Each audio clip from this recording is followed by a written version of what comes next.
耶利米书第29章第1节、第4节到第7节。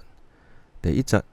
先知耶利米对耶路撒冷写批予尼布甲尼撒，对耶路撒冷掠去巴比伦，要活地的长老、祭司、先知以及所有的人民。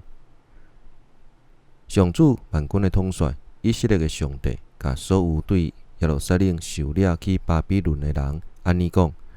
恁着伫巴比伦起厝大，种植，食出产的米，娶某生囝，互恁的后生查某囝结婚，养育子女。恁着伫遐生炭，毋通互恁的人口减少。恁着为甲恁流放去的城镇求平安，上主祈祷，因为遐的城镇平安繁荣，恁才会平安繁荣。